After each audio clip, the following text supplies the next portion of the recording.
everyone, Kendall here, and today I'm going to talk about the books I read in the month of September in this little reading wrap-up. Let's go. I read 4 books this month. That's not really a lot in comparison to other booktubers or book talkers, but I'm not that fast of a reader. But I rated them from 5 stars all the way to 1 stars, and I'm just going to do them in chronological order. Alright, let's go. The first book I read in the month of September was A Closed and Common Orbit. This might be the best book of the year for me, because I have a rule when consuming art. When I consume art, if the art makes me move to tears, it is automatically good and my favorite thing ever.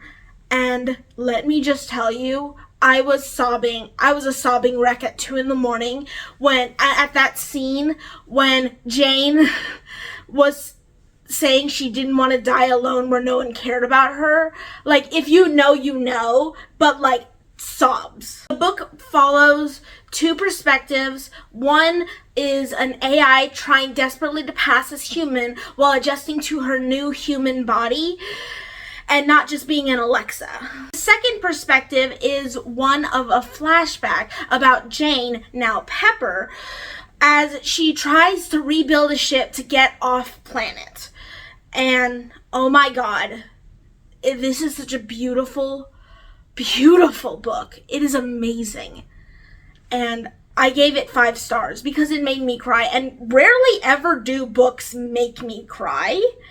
So this is probably going to be my favorite book of the year, if not at all times. The second book I read in the month of September was Autumn's Traitor by Hannah Parker. Autumn's Traitor is the sequel to a book I read last year named Autumn's Tithe.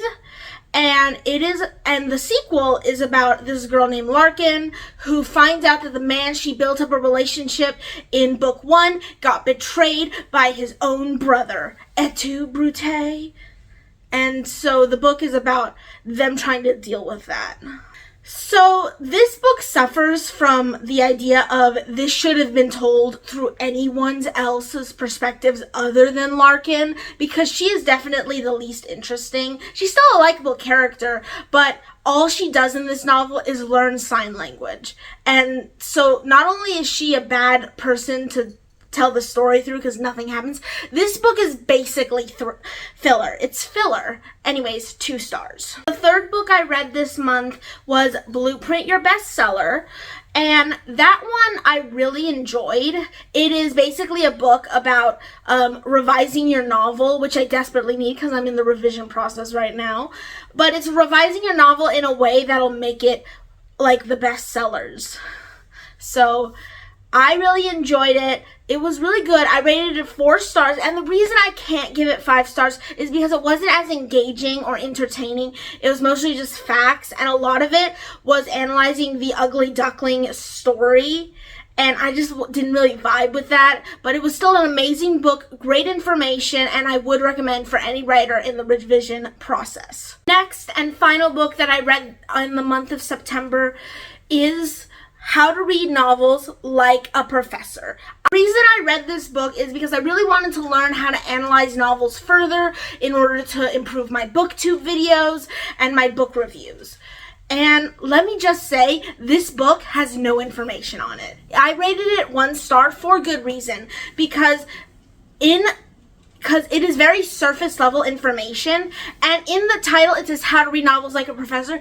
He never mentions it at all. So really, I kind of feel scammed reading this, because I thought this was gonna be like an in-depth analysis of like books and how to like really dig deep into them, and it was very surface level, so I would not recommend 1 star.